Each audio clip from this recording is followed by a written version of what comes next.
Who are you? How did you even get in here? Get out of my house now! I'm a tracker, and I have been sent to spy on your browsing activity. What? Have you met my associates? Your associates? Ooh, are those your card details? Go away, stop looking! Hold the phone, is that Puppet Hub? It certainly is. Let's write that down for extortion later. It's not. Go away. Why can't I just have privacy online? He's even using an incognito tab. Everyone loves being tracked online, which is why you should never get NordVPN. You don't need their double encryption that makes it impossible for us to track you and blocks our precious malware, nor their threat protection, which scans files before you download them and blocks any threats before they can harm your device. So don't go to nordvpn.com/mortismedia to get a huge discount off the 2-year plan with 4 additional months for free. Link not in the description, obviously. But for now, it's time to get comfortable and let the hackers take control. Me and my friend took up the hobby of exploring abandoned buildings and urban exploring in our free time, because we found it fun and interesting. We are from Long Island, New York, where MS-13, the deadliest street gang in America, mainly operates out of some of the towns here. I was browsing around the internet for nearby places to explore for fun when I came around to the Pilgrim State Psychiatric Center in Brentwood, New York. We didn't put much thought into it and just went.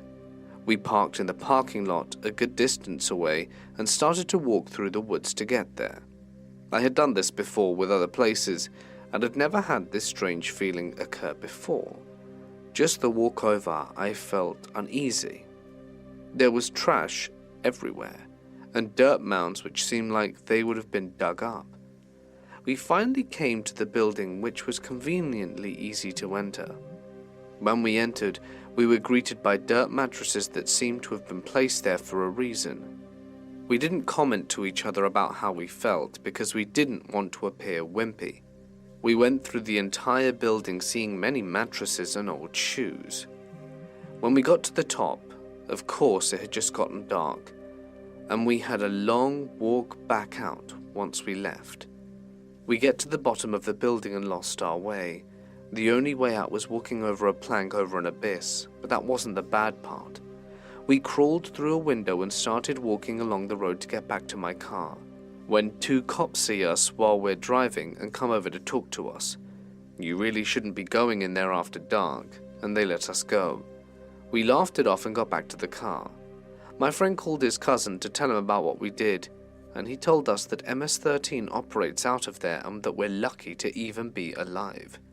I look up Pilgrim State murder, and sure as hell I see that multiple teens have been murdered there in the woods where we were initially.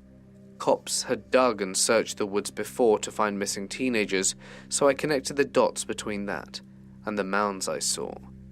I went to bed that night shaking about the thought that I could have been killed for entering their territory. If you want, you can look up Pilgrim State MS-13 Brentwood or something. I'm lucky to be alive. I found an abandoned bomb shelter. It wasn't so much abandoned as it was locked up and hidden by piles of rubbish and rubble from construction. I had noticed it numerous times, but it was always locked shut. Then one day the gate was ajar and I decided to check it out. 9-year-old me wasn't smart. The stairwell was dark and there was barely any light. This was before mobile phones and I didn't have a torch, so I got several stairs down before my feet started to get wet. When all at once I was surrounded by black water.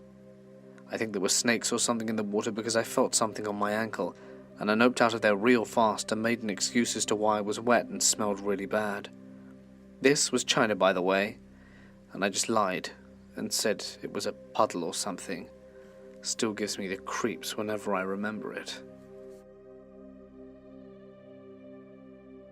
In Oakland, I once broke into a built-out warehouse that once belonged to an urban survivalist. It was abandoned, then turned into a drug den. then abandoned again. Tons of used needles littered the floor. I even found a box of fresh needles in a hidden compartment in a wall. All of the doors had crazy reinforcing with pipes angled into the floor. There were secret doors and hidden compartments all over. A large staircase with a huge hatched door blocking the top, capable of being closed from the first floor via pulleys and cables that led to the mezzanine. 2 giant initials were painted in red on the wall, SS, which probably stood for super secret, because there were secret rooms hidden behind the wall. One hidden room, which was only accessible from the other hidden room, was built with studs spaced 6 inches apart, and it was lockable from the outside with no handle on the inside. How cozy. There were rumors of a tunnel that led under the busy street in front of the warehouse, but I never found it. Although I didn't try that hard. The place was eerie as hell. I was working security in downtown Kansas City. I went to the basement of the building that I was currently watching and was poking around being curious when I came across a door leading to the outside, which was odd because as far as I could tell I was underground. Come to find out, they raised the streets in downtown Kansas City by about 12 feet, and this door led to the catacombs beneath the streets that are still connected to a large amount of downtown. I wandered around a bit and there was nothing really much to see, but the sides of the buildings and things like that, until I walked up to the bank, which had its own little door. I didn't even try the handle. I figured every alarm known to man would go off, and I would shortly thereafter be running for my life because someone would have probably thought I was trying to rob it. Working as a graveyard shift security, I often came across big empty buildings and giant abandoned safes, or even whole abandoned giant factories that I had to occasionally patrol to make sure hobos weren't getting in. If you like to urban explore, being a security guard might be the job for you. Me and a few friends broke into an abandoned building in Flint, Michigan. It was a tower that was set to be destroyed a few weeks later, so we just explored it. The building felt like something you'd find in a post-apocalyptic world. Everything of importance had been stripped away. Only rotting junk had been left behind to be destroyed. It was the dead of night, and we didn't want to get caught, so we had to be super careful about our light usage, but that made things super eerie. It was even more creepy because we found a purple hat with a feather on it. We discarded it, and when we were leaving, the hat reappeared on the staircase in front of us. As you can imagine, we got out of there fast. I am an avid and experienced urban explorer. I have visited many different abandoned sites. The place I'm talking about has been explored several times by others since, but when I visited it wasn't a common knowledge location, and all the buildings were still intact except for the main house, which had, from what I had heard, burnt, leaving nothing but the outer stone wall. Nothing but the outer wall remains, and all the other buildings were torn down since I was there. To the more recent urban explorer, it is known as the Stone Castle, and is more recently known as the Ulster Castle. When my boyfriend at the time discovered it, he saw it in the distance from a roof he was working on in Ottawa, Medonte, Ontario, but it's not there anymore. A large barn, a carriage house, and towards the back of the property a stable. The first weekend we both had off, and we made the hour-long drive to explore it. The property was absolutely stunning. On the top of a hill, back from the road, you could almost imagine living surrounded by such beauty, and we did exactly that. The house itself was gone, except the wall. If you looked at the basement window, you could see an old stove laying among the wreckage. It could have been a beautiful home at one time, to whoever owned it. Being the explorer I was, I insisted that we investigate every single corner of every building. That was on the property, and although my ex was less enthusiastic about it, I insisted. I honestly did not see the point of driving for an hour just to look at the outside of the building. No, I had to go in them. The first building we explored was the barn, both upstairs and down. Down in the basement of the barn is where things went from wow to holy crap really fast. It had been used as a place for satanic sacrifices. There was satanic artwork, a knife that appeared to have blood on it, and an altar with black candles and a bottle of what smelled like blood. The most disturbing piece was that whatever satanic group was using it, they had built a makeshift cage out of the silo with chains inside and everything. My boyfriend at the time wanted to get the hell out of there as quickly as possible, but I convinced him to stay so we could explore the rest of the buildings on the property. I said it was probably just a bunch of kids screwing around and not a big deal. Our next stop was the stables at the back of the property, and honestly I was so caught up in my love for exploring that he would not have been able to persuade me to leave without going in every single one no matter what. I opened the door to the stable and the smell hit me. Rotting flesh. And the entire room was littered with animal corpses, dogs, cats, rabbits, even coyotes and foxes that had been horribly mutilated. It was absolutely the worst thing I've ever laid my eyes on. As soon as my boyfriend saw it, he grabbed me and said that we were leaving right at that moment, and that killing animals is not stupid kids doing stupid things, it was serious. So we started to leave, but there was one more building. I wanted to check out the carriage house. He said there was no way he was going in there and stomped off up the hill to the main house, assuming I would follow. But I didn't. I went around the hill by myself, took a quick peek in the carriage house, and it was anticlimactic with nothing in it. It was actually a good thing that I snuck off like I did, because if I hadn't, we wouldn't have seen them coming. They would have been able to sneak up on us as we were coming up the hill and do God knows what. The first one I noticed was an adult male with a baseball bat. He actually had opened our car door and was rifling through things in our car trying to find a key. There were about 8 people in total in the group, ranging from adults, I would say in their 30s, to teenagers and children. They all had weapons, be it golf clubs, sticks, a cane, or baseball bat. I yelled at the guy what the hell he was doing going through my car, and my boyfriend came charging over the hill. Bless his heart, he went right through the posse of creeps and weirdos who seemed to be lying in wait for us. It appeared we had ruined whatever plans they had, because immediately they backed off. Some even tried to hide their weapons behind their backs, which was just stupid.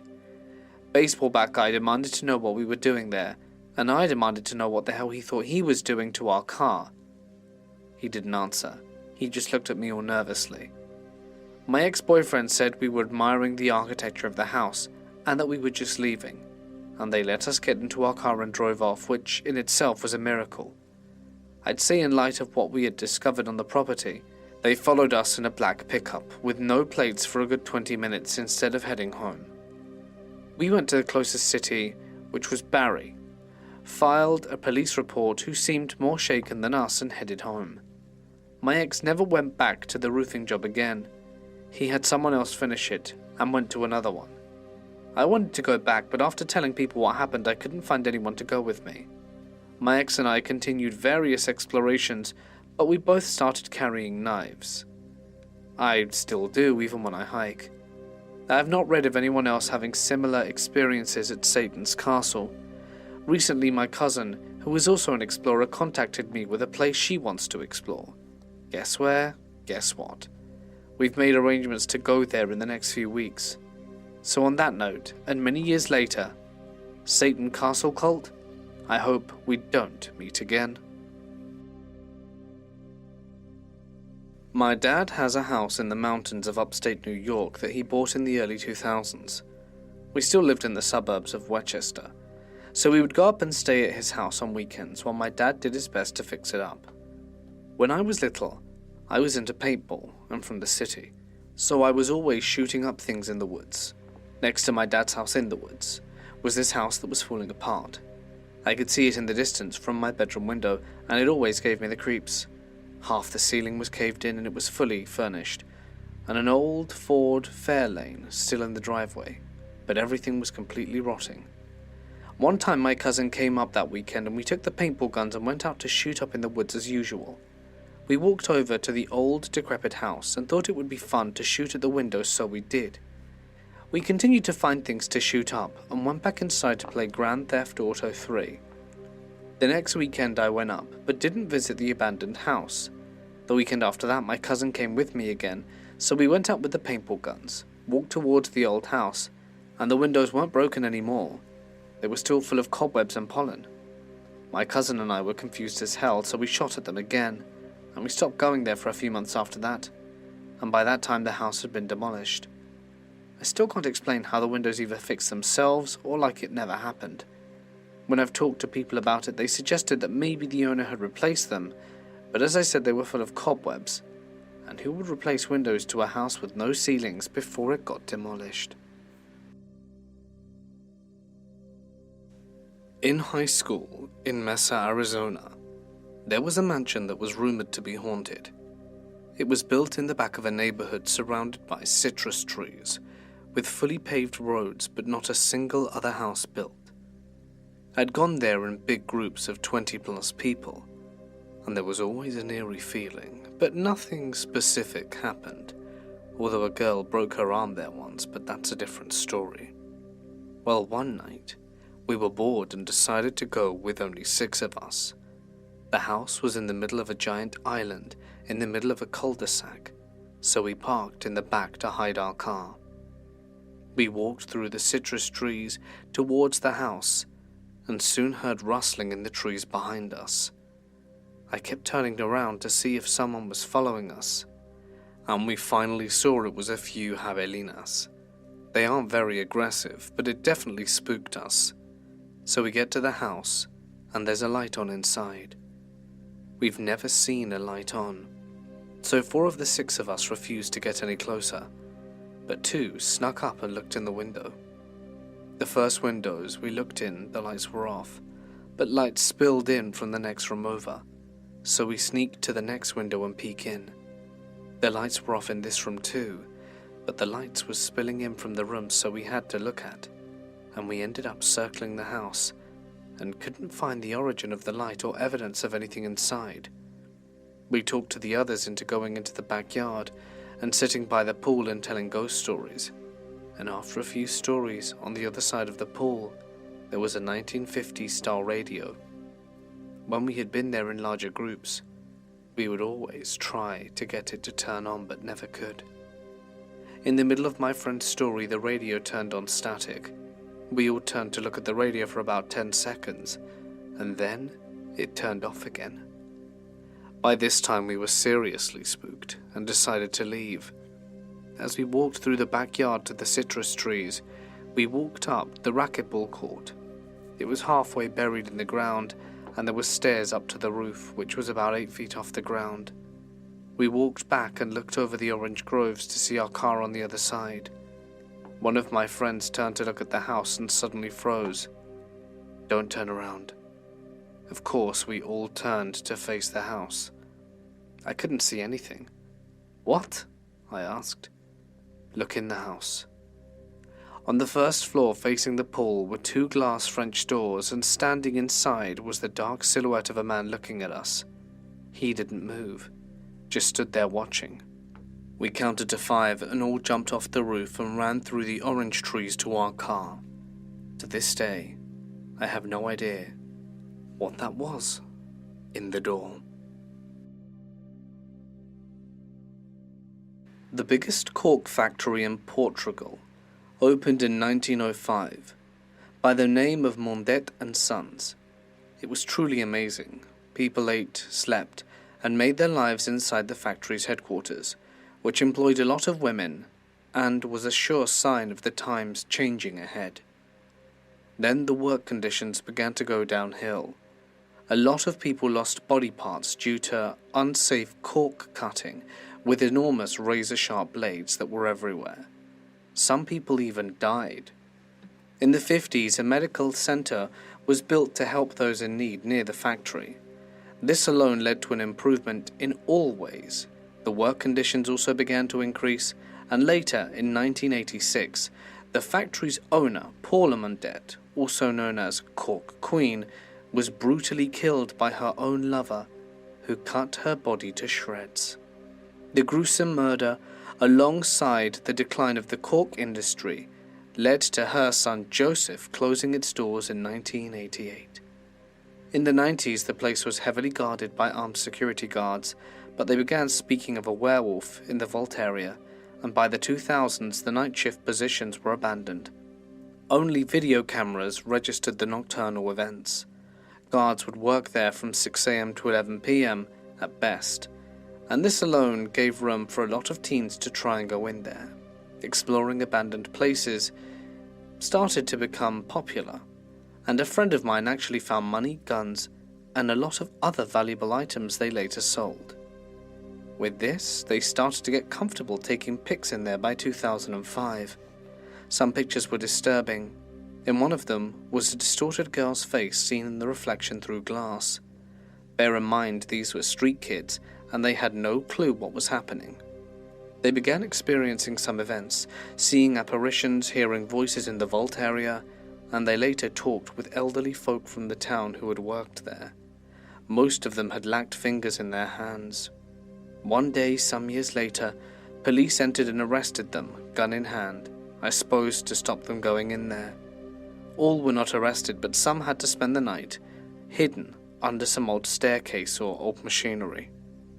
Now, this is my account. In 2005, I was becoming friends with one of the boys who entered the Mundet factory. One night, I expressed my desire to go, but I wish I hadn't. We entered through some construction work path. I remember I got spooked when I entered the main gate by the side, and it was closed shut, of course. My brother was there too.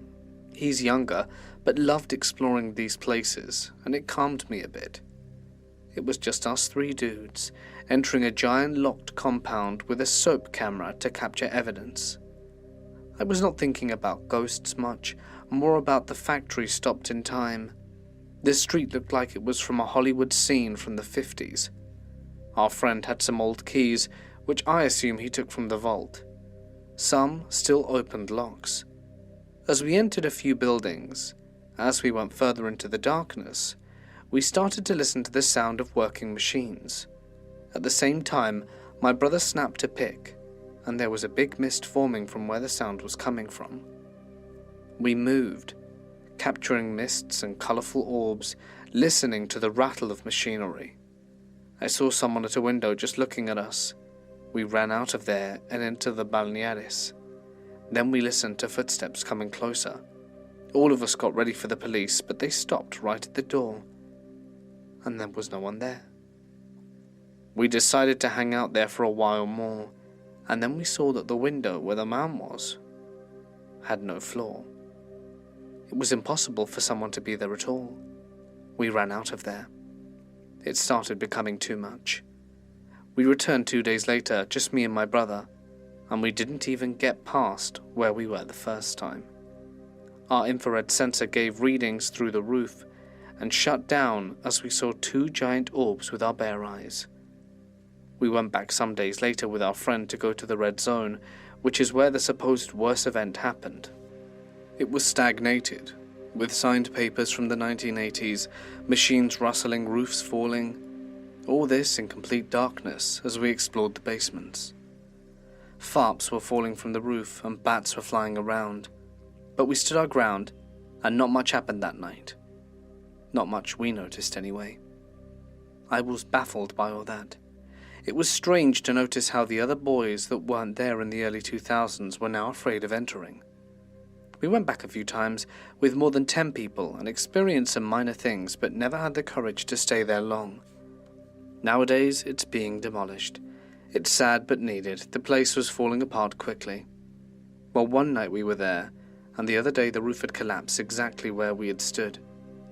We weren't allowed there anymore, and a homeless man recently died in there, so it was probably best to be avoided. Paula Mundet is said to still haunt the mansion where she was assassinated in Sintra, a well-known hotspot for paranormal events.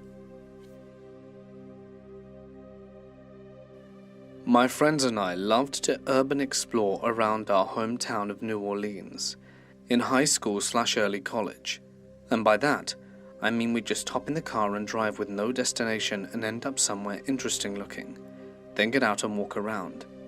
I've got a few stories, but this one stands out in my mind. One night, a friend of a friend took us to a secret beach, which required walking over a hill past these train tracks. then through a small patch of wood. It was a small, sandy beach with overturned trees as benches. It had a view of the Mississippi River, and you could watch the large riverboats running up and down it. There were signs of people having been back there at some point. There was trash scattered about, but we thought it was so cool, and we started a little fire pit out there and everything. He then told us about a ship graveyard that was a short hike through the woods. He showed us the way, and it was so neat.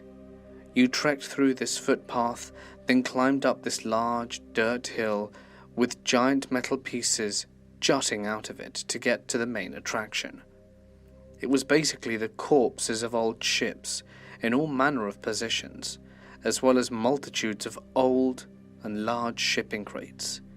It seemed maybe, at one point, it was some kind of docking station, but had since been long abandoned. In the dead center of it was a small building, and it looked as if it had been an office or something. Then there was a large metal structure made of tubes near the huge overturned ship. Like the ship had sunk into the mud, at the front end, was sticking out straight into the sky. It was wild. We walked around and noticed that some of the crates were open, but none of us went to look inside. There was also graffiti on some of them, plus the building in the middle, which read The Rabbit Hole, and had a bunny tagged on it. After maybe half hour of walking around, we climbed out of the ship graveyard, walked back to the secret beach, smoked a few cigarettes, and then went home. A few months later, a tropical storm hit. The following weekend, I wanted to impress this girl I liked at the time, and suggested our group of friends hanging out that night and going back to the beach, since most of them hadn't seen it. We went back and it was almost totally reconstructed just from the tropical storm. The log seats were moved about, the fire pit we had built was gone, and the path to the ship graveyard was a mess of debris and fallen trees. We hung out on the beach and I asked the group if they wanted to see the ship graveyard. We had to take a weird alternative route through the woods from the normal path because the main footpath was still flooded over. We got to the back and climbed up the dirt hill. It was a trek. It was sloppy and muddy, and the metal struts to climb in were sliding around. It was much more difficult than before, but we made it to the other side and everyone was astounded, and we walked around a bit. We found these giant fire extinguishers, and they worked. We sprayed them around and they were loud.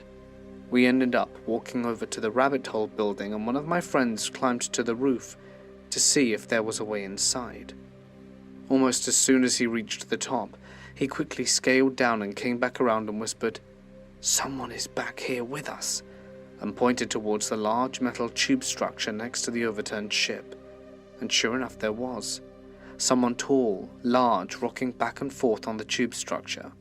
Then we noticed there was a blanket or something hanging from the ship, as if he had climbed up and was squatting there. The girl I was trying to impress suddenly became very unimpressed, and we made our way back down the dirt hill. We turned around, and both the person and the blanket were gone. We proceeded to freak the hell out, and started to move faster. As we got to the top of the hill, I could see him walking past the rabbit hole. A few of us got cuts and scrapes trying to climb the metal structure in the mud, but we were in such a panic we didn't notice until later. We went the original way we came, away from the footpath, and I don't think any of us had ever felt a walk take that long to get back. We only whispered to each other as we moved, and when we got back to the beach, we took off past the train tracks, got to my car and peeled off. To this day, I'm not sure who was back there or why they were silently following us out, but it was definitely terrifying. The same suburban area where my family lived, there was a really old abandoned 3-story building, a few houses from ours. It was a local hotspot for teenagers and other young kids to go explore the scary old building. Me and my friends had explored it many times, mostly just the yard since the house owner still owned it and took care of it. By that, the owner just locked all the doors and windows whenever someone broke into it. But one day, me and 3 of my friends wanted some excitement, and we figured we should go to the house for old time's sake in the middle of the night. So we did. We went to the house, and I'm not sure if it was just the feeling of an abandoned building, but something already felt off in my head. But I feel that in a lot of places, so I didn't think much about it. We then tried to open the door, but it seemed to be locked or stuck, since we tried pulling and pulling, but it didn't open. Then my other friend tried kicking the door in. He managed to get his foot through the door, making a hole in it. We then reached through the hole and opened the door from the other side. It had a weird mechanism or something, but we got it open and went in. The rooms were quite small, even though there was a lot of rooms, and it had a basement and a middle floor and an upstairs. We explored and chatted and explored it for old time's sake. It was about 1 a.m. when it started to rain. We thought we should stay in from the rain. We were in an upstairs kind of living room, so we sat down on the floor instead of the old molded couch, because who would do that? We were chatting about Clash Royale until we heard a sound coming from downstairs. Distinctly, the noise of a floorboard creaking. Me and the others all got silent and confused about it, and then, when we watched each other in silence, we heard another creak and something falling on the ground. When we looked at each other, with wide open eyes, scared what to do, I managed to stretch myself to look down from the stairs with my head hidden. I didn't see anything but noticed that a table had fallen over in the kitchen area. I then told my friends that it was just the wind. It knocked down the table in the kitchen, and we all chuckled from the jump scare.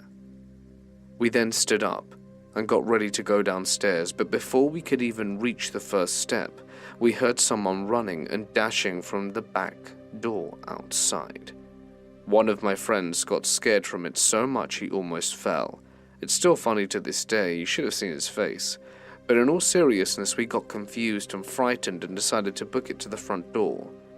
We ran half a block to our friend's house and didn't see or notice anything on the way back, except that the back door was almost off its hinges in the backyard. It was a strange happening, but we didn't think much about it. Maybe just another teen trying to explore and got scared and ran away.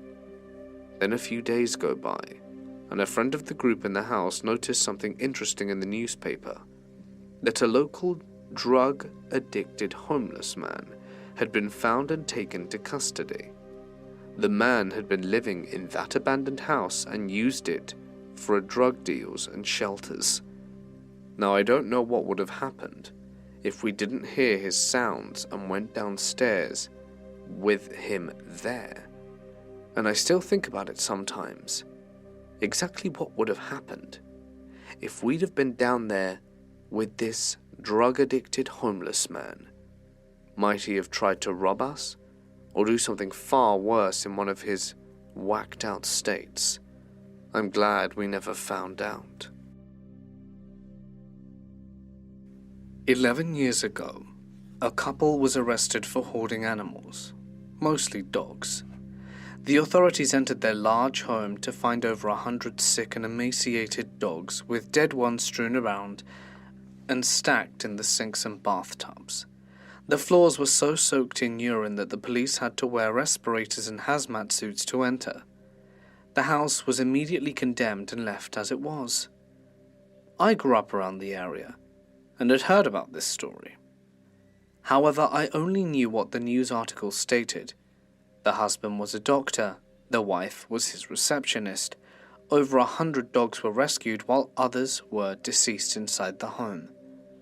The condition of the house was poor. There were no pictures of the couple or follow-up of the arrests. I'd never thought I'd come to know as much as I do now. I love exploring abandoned buildings, particularly ones with a dark history. However, I'm also an animal lover. I wasn't sure if I wanted to enter this house. I also couldn't find it for a while as it's in dense woods, because I was unsure if the deceased animals were left inside. 9 years after this incident occurred, I finally decided to explore it. I've been in places where horrible things have happened, and I'll admit I've never been as disturbed as I was in this mansion. Upon entering the area, the first thing I noticed was how large the property was. I know now it's over 40 acres. The mansion itself was a decent size too, but the outside was nothing impressive. It was a drab brown colour with shingles falling off and boards over every window. In the distance I could see a lifelike-sized dollhouse, much fancier than the house standing before me. I thought to myself they must have had kids.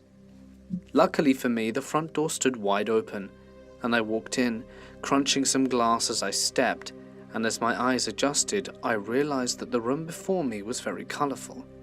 The floors were cluttered, and it was obvious that the house had had its fair share of vandals. The walls were bizarre colours, sometimes mixed with old floral wallpaper, and there was a faint smell of urine, but other than that, no sign of dogs. All of the family's possessions were left, thrown around no doubt by the vandals, who didn't seem to have taken much. Interestingly, the power was still working. I found a lamp, powered on, and tossed it on the floor. The wife had a large amount of clothes, mostly with the tags attached. They seemed to have at least one daughter, whose many rooms were filled with every toy imaginable. I noticed a trend, though. Their daughter really liked animals. I eventually came across boxes of family pictures, and I sat down to look at them. It took a long time, but I was intrigued. The picture told a very different story than the little I knew about these people. They threw extravagant parties at their house, spoiled their daughter, and always looked presentable. There were many pictures of the house. Aside from the daughter's room, it was barely recognizable. The walls were mostly white and their rooms clean. They held many events there, from costume to birthday parties to recitals and charity dinners, and also had pictures of animals, dogs, cats, birds, horses, and snakes. They took their dogs everywhere. It seemed even to church and school. There was never pictures of more than 5 dogs, and during that time they looked fed. However, some of the animal pictures were definitely questionable. One had a dog sitting on a urine-soaked chair, while another showed the daughter holding up a Yorkie who had obviously just given birth. The pictures raised more questions than answers. I was quite surprised by it all, because this was not how I imagined animal hoarders. I imagined them to be reclusive, lonely and unclean, not a family of wealthy social partygoers. At this point you may be thinking I'm the creepy one looking through the stuff of a random family and wishing I could learn everything about them. But I was becoming obsessed and really wanted to dive into this mystery and figure it all out. I actually ended up messaging the daughter over social media, and after our correspondence a few times, she told me pretty much the story, which I'm going to share with you now. The wife was living a relatively normal, social life until disaster struck. Her brother overdosed and died. Within 2 months of that, both of her healthy parents died as well. The daughter said they died of heartbreak. This woman had lost her brother and 2 parents within a very short period of time, and started hoarding animals to fill the void. Based on what I know, I suppose the dogs were never fixed, as they kept on having puppies, and this kind of emotional trauma is common in animal hoarders. The daughter still claimed it was blown out of proportion, and started saying she was disgusted and stayed out of the situation as much as possible. She did develop a drug habit due to the stress of the incident, but has since found healthier ways of coping. I don't think her and her mother are terrible people. They just dealt with their issues in a very bad way. That being said, her husband, a doctor, watched idly as his wife had a complete mental breakdown for years, hoarding animals, possession, carcasses, and making their house unlivable, driving their daughter away, and much more. Apparently he was just too supportive, and even though he was a competent doctor, he let her get away with terrible stuff without intervention. The dogs were eating each other because they were starving to death. The house was extremely hazardous, and who knows what else was going on. I actually was lucky enough to arrange me meeting them. It turns out that the husband received only a $200 fine, and the wife was sentenced to 840 hours of community service and pleaded guilty to 1 count of aggravated cruelty to animals. The weird thing is, though, that the doctor claimed he didn't know or have the funds to get a lawyer, and he ended up getting a state one. I went to his practice, and she was the receptionist, him being the doctor, in a very dark and shady office. I actually tried to get an appointment, and went there twice. The place was shambles, horrible and decrepit on the inside. The wife, who was the receptionist, was honestly rude and looked a bit dead inside. The husband appeared to be in another world, unless I started speaking about animals. It was very strange. I don't know if their issues ever got fixed, but it's sad to see that what used to be such a great and wonderful life evaporated and became a hell on earth. I really feel sorry for all those poor animals who suffered their mistreatment. The streets of the Lower East Side of New York City in the early 80s were usually a dream for your typical heroin addict, of which there were roughly 1 million at the time citywide. A simple walk from Avenue B to 2nd to 3rd Street would usually permit you to pass at least 5 drug dealers or spots where you could buy heroin or cocaine. But this night was different. My friend Mario and I were going to cop some dude at around 9:30. The police presence was heavy and things were generally shut down. As you walked those streets, you encountered other junkies from all classes and backgrounds, all caught up in the heat of finding the needed fix. We decided to check out the Original. This was a spot in which a lot was once a building but had been demolished, and there was only rubble surrounded by huge piles of debris. The way this spot worked was in the dead of night you stumbled into this hellhole and waited for someone to line up. That meant service was coming. Insofar as some nasty junkie didn't try to rob or beat you as you waited in the darkness. This night you could feel the air, how palpably the tension grabbed you by the belly. There must have been 25 people all there to cop the toot, who then announced the arrival of the dealer and directed people, kept disappearing, looking nervously over his shoulder. Then he vanished, and we all didn't know what would come next. Several times we heard the scream, "Va Hondo," which meant police, and it meant scram. We kept running out of the lot and congregating back there after 10 minutes, and the crowd grew to about 40.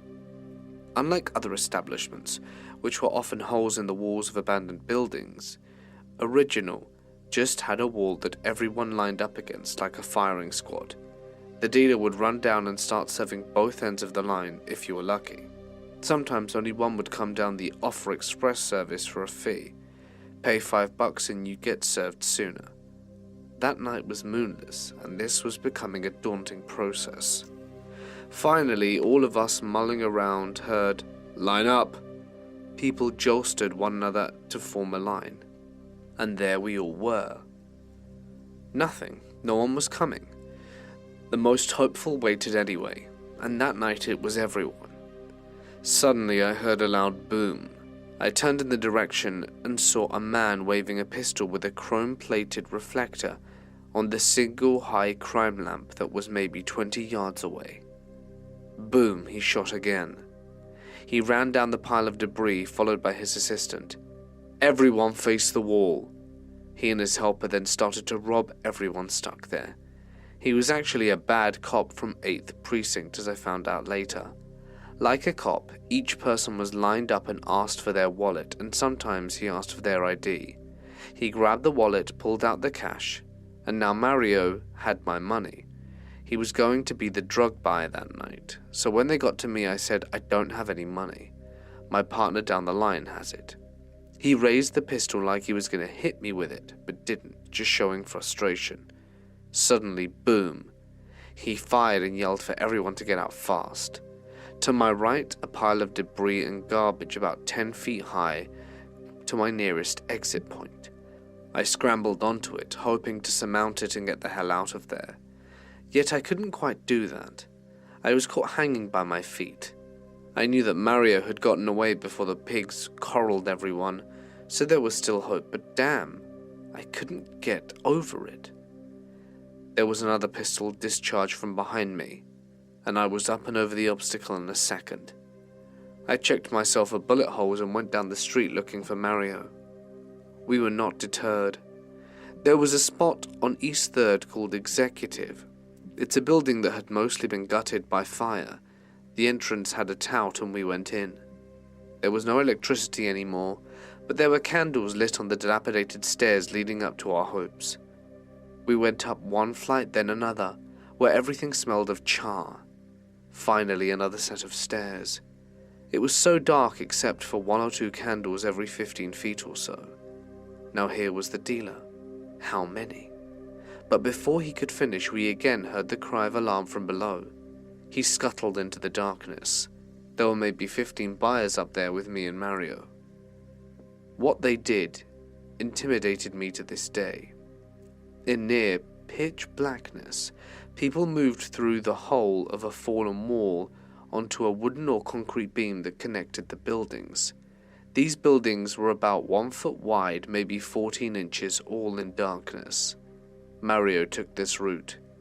I saw people rushing for their arms extended across the girder, but it wasn't for me. I started searching for a hiding place. As I did so, I could hear the cops laughing as they discovered people, and I also heard screams of pain and the occasional loud thwack. I saw in the shambles of a room a bathtub filled with plaster, and decided I was going to have a plaster bath. I tried to cover myself in the tub so no one would see me, but I wasn't successful. As the cops hit the 4th floor, I heard a very distinct jovial voice saying, "Well, hello there." I was petrified. They told me to get up. They seemed to be in a good mood. The 2 of them asked me some questions and wanted to look at my ID. I was shaking, expecting blows, but they merely told me to get down from where I came, and I happily obliged. I went home, Mario had my money, and I prepared for a night of withdrawal symptoms.